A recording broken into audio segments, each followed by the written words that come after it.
Jes, eli lausutaanpa tämmönen yksi runo Eila Kivikkahon kirjoittama Neidon laulu.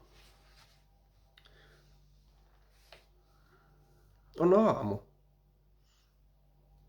mutta en kuitenkaan ihan valveelle asti herää. Jokin minussa jää yhä uinumaan.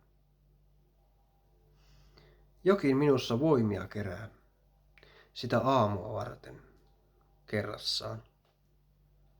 Jokin silmäni valveille avaa. Oi varmuus, mitenkä kaipaankaan sinun kättäsi, luotettavaa. On ilta, mutta ei kuitenkaan minun sieluni uuvu yöhön. Jokin minussa jää yhä valvomaan. Kuin kiintyen uuteen työhön.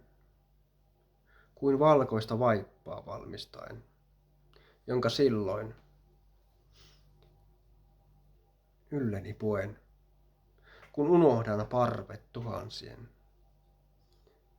vain yhdelle antautuen.